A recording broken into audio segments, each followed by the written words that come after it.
Hi everybody, it's PJ and it's Friday. Thank God it's Friday. Thank God it's Friday. Not that it matters. I mean, I work Saturday and Sunday. I just do it from home. And I'm going away and I got to do all this crap at home. I got to clean it up and get it all ready. Do all my laundry and pack and like you care about this shit. Not.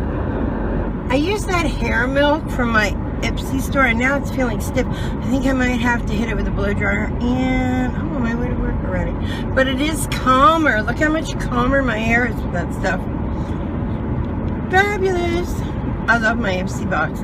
Although I tried on the lipstick. Well, it's not lipstick, it's like tint last night, and you really need to build it. It's so close to my original lip color that it's almost a neutral, which, you know me, I love the party colors.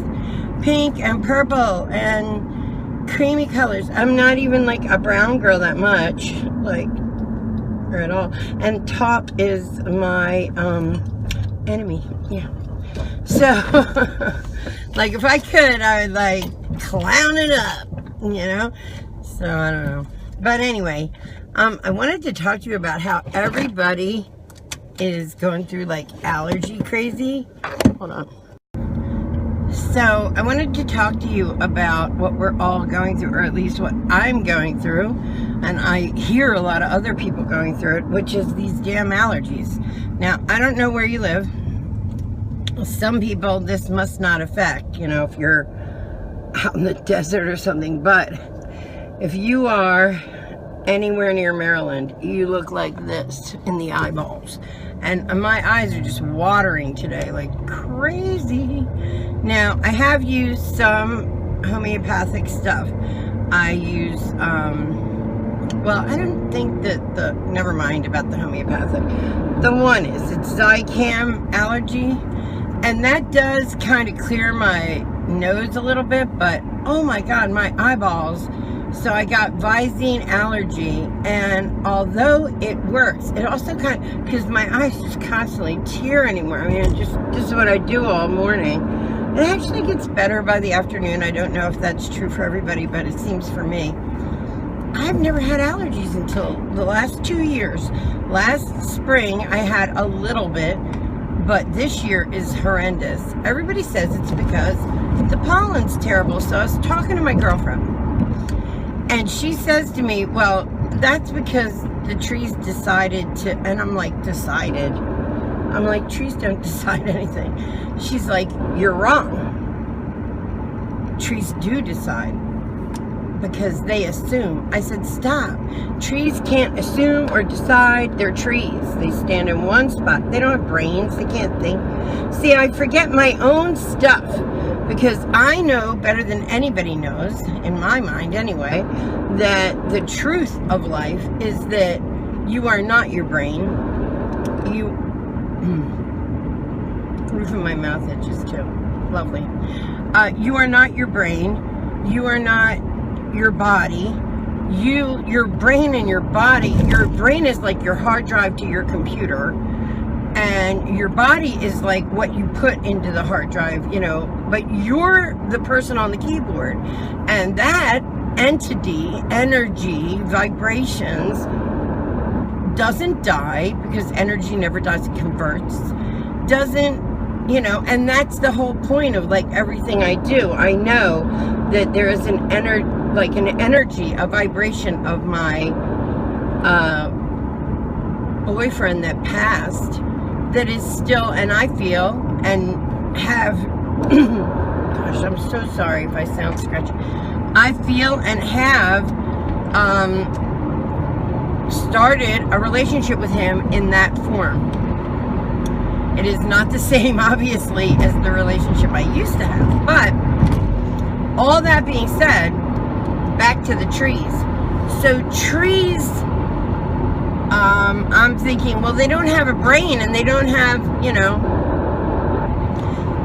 any kind of a, like, you don't see the process of their thoughts, but we do feel its effect.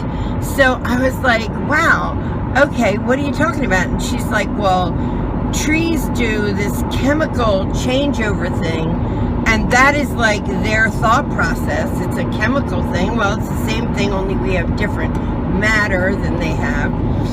And so what happens is, okay, last spring, trees let go of all this pollen and made little baby trees, right? And then we have this very harsh winter, and the tree assumes that not all of its baby trees made it through that harsh winter, that first year of a hard winter. So it's assuming a lot of its saplings have passed, are no longer with us. And it wants to ensure that in its lifetime, it has given the world, the earth, whatever the magical number in its chemical brain, enough babies to ensure that its species lives on, you know. So after a harsh winter, it doubles or triples its pollen output in order to make up for the babies it thinks it lost in the harsh winter. A tree.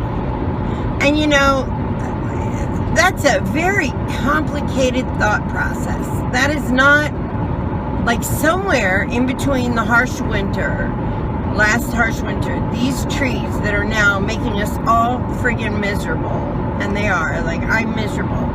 My eyes itch, my lungs, if I pull in too much air at once, I get this sharp pain, I'm like snotty. It's just not pretty at all. Ain't nothing pretty about this.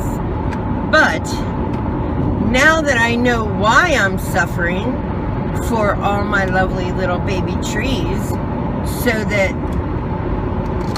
the trees feel like they have put out enough babies in their own image to let their species and their time here in this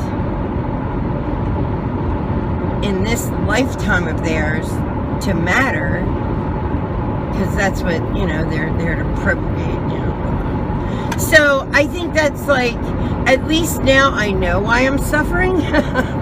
And maybe it'll help you if you know why you're suffering, that yeah, you're suffering for all the baby trees that died over the winter. I'll suffer for baby trees. I mean, I don't have a choice, but at least I feel better about it. Anyway, oh God, these eyes, I just drip. My eyes, it's like, it looks like I'm crying all the time. But anyway, so I'm combating it with Visine Allergy, which is okay. You know, I swear, you put them in your eyes and your eyeballs are like this for a while. Like, not pretty. Oh God, man.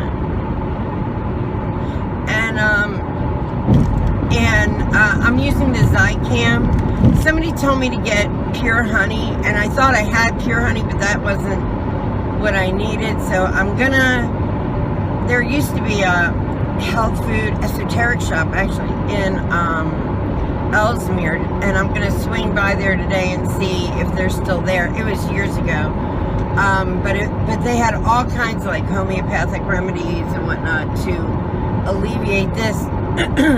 That being said, my sister is an herbalist, because all this crap we do runs in the family. And yeah, so she's I'm gonna give her a call and see what she recommends, because yeah, I'm miserable and mornings are stuffy and sucky, and yeah. But I thought that was so cool.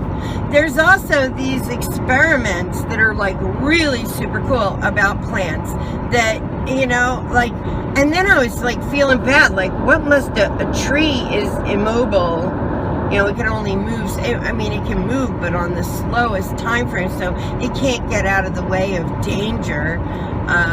So you know, it just kind of has to sit there and allow.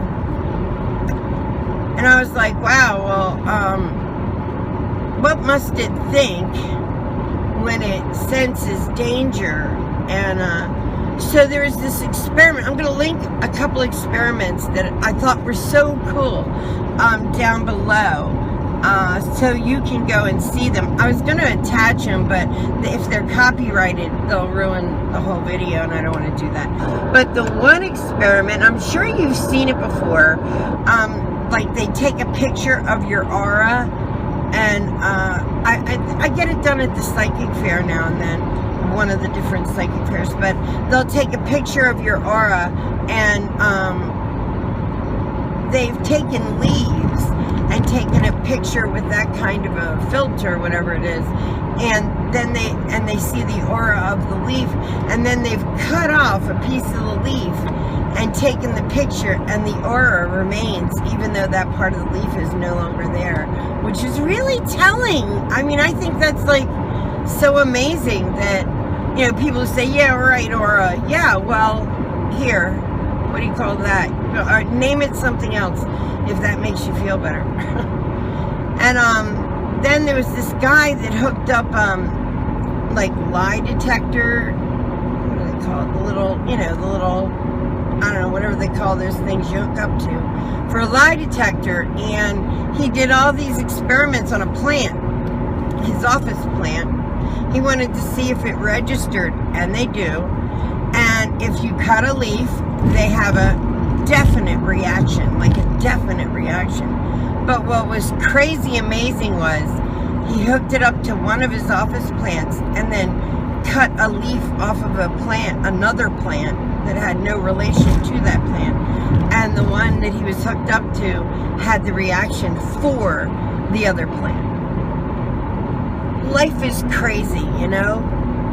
When you think you know everything, you find out one little thing and it alters like the way you think, the way you look at a plant. So that would mean, if I'm reading this in my brain right, that plants have empathy. That's pretty complex, don't you think? Don't you think that's complex? That's a complex thing. I know people that don't have empathy. So for a plant to have empathy, and you've all heard if you talk to your plants, they do like so much better and all that. Okay, last experiment, and I'm off my horse about this. So there was this movie that came out, I don't know, probably like the 80s, when back in the 70s, late 70s, no, like mid 70s, early 80s, it's very big to like feed your head, you know? There was like so much experimental things going on. And when I say that, I mean like we came out of that age of like just trying to get by, you know, just trying to survive. And once there was abundance, and that's what I really believe kickstarts like a different thought. Once there was like abundance, and once there was mass communication, that also had a lot to do with it, I think. And I think that the fact that there's abundance affects how much time that we think about something bigger than our own survival.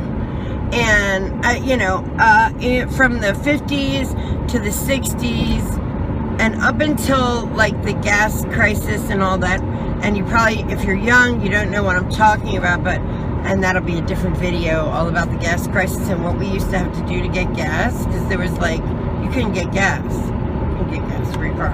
It was crazy. But anyway, prior to that, we were like in this big boom of industry and business.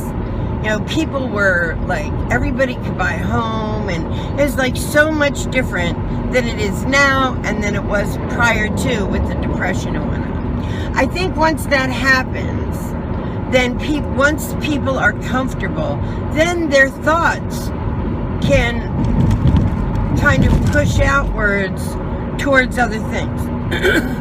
Excuse me.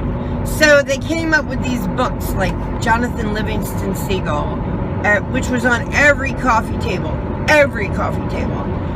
And my mom took EST courses, which was like, I'm okay, you're okay. And it was all about like feeding your head. You either were doing drugs in some sort of, you know, mental awareness, heightened mental awareness on some level.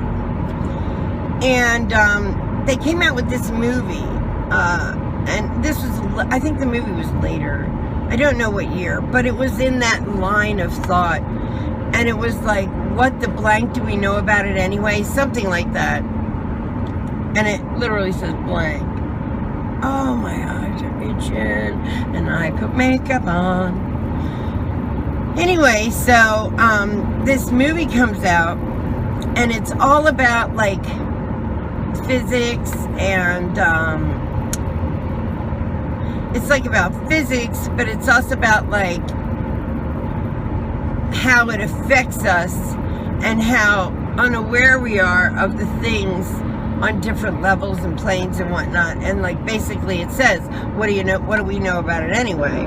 Kind of opens your eyes to that. But there's an experiment in that movie, and it's an Asian, I wish I was smart enough to say an experiment by blah, but I don't know his name. And he takes spring water, and he takes a jar and does nothing to it. He takes a jar and he writes hateful comments on it. He takes a jar and he does a prayer on it. Takes a jar and says like, thank you. So there's like 5 or 6 of these jars. And there are cops everywhere. I have no idea why. 5 or 6 of these jars, and in these jars are the same water, just different things happening to it.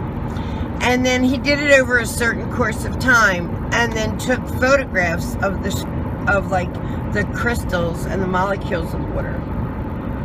And it is one of the most beautiful and amazing, and I can't even tell you, when I saw this experiment, I was just like, oh my God, what have we done to ourselves? Like, the crystals in the water that we said hateful comments to, or that, I don't know if they said them to him or just wrote them, but it was under this negative cloud. Oh my God, all the crystallization in it were like cracked and shattered and broken and black, molded, set in, all this stuff. Okay, on the one where they said the prayer, these things were beautiful. They look like ice snowflakes or something. And on, all the positive ones were just so amazing. It was just unbelievable how different. And so your intention, your thoughts, I can't tell you how important they are. But going forward, even water has some sort of process that resembles thought. Even water has a vibration that with negativity can be broken down, with destruction can be like, so plants, water, when you start thinking of this, and you're thinking water, you take it so for granted. We pour it in our bodies, we wash it over our heads. And you know, I work in the water business. And all the water in the earth is all the water in the earth. There's no water making machine. And we can either have water that is beautiful or water that's very damaging and damaged, I should say. And we can either have plants that are respected and like the life of a plant, you know, I'll never look at it the same after my girlfriend told me that trees think. The life of a tree, like who knew? So it just gives you an idea of the living, breathing thing that is the earth. So if you can do that to water molecules, if you can do that to trees and plants, if you can upset their balance with just your thoughts. I mean, imagine what this earth underneath all the asphalt has gone through. And man, it is bigger than us, bigger than all our thoughts put together. So it's here to nurture us. We need to nurture it back. These trees that we cut down in a rainforest. They cry for their brother trees. Who the hell would have thought that? So sad. We are so, and you know, I say all this and people are like, yeah, but you live in a house and you have you're right.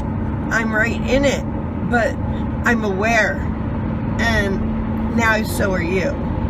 So the next time you make decisions on things or vote for people, or, you know, remember, like, some of these issues are all about, you know, how much do we really need, you know?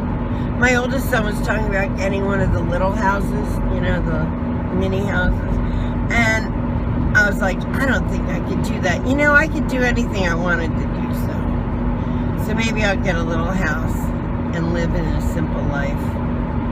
I don't know, but there it is. And now that you know why you're suffering because little baby trees died. Maybe it'll help you. Maybe you won't feel so bad about the headache. And maybe you will, I don't know. I just thought it was really freaking cool and interesting and amazing, and it just leads me to think more and more stuff about, like, I want to put out my vibration out there. I want my vibration to be nothing but love and light and all the positive things in the world. I want everybody to feel that from me. I want every plant, tree, water molecule to know that I know it's there. I know it's alive. I know it vibrates just like me, just like my molecules vibrate. And that we're all stardust and all part of the same thing. And if we remember that, my God, why are we fighting? We should be reveling in the fact of how much we are just all in it together. And anyway, that's how I feel. And my eyeballs are burning. Look at them, they're so small. But I hope all the little trees have a good winter this year. Alright guys, that was all I got. I love you. I really do. I don't know you, but I send vibrations out to you, positive vibrations out to you right now.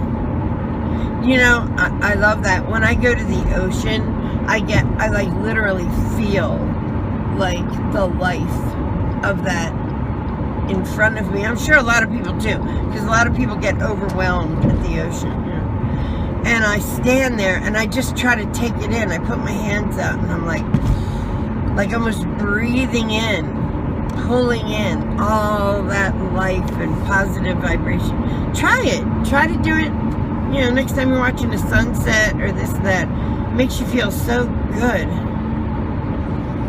Alright, if you'd like to follow me down the rabbit hole that is my nutty ass mind and life, hit the button down below and subscribe. Give it a thumbs up if you like it, thumbs down if you don't. Either way you're watching. I know that's so rude, isn't it? But you watched it, and yeah, go manifest something positive in your life. Remember, go talk to a plant, make friends with a tree, because they're real.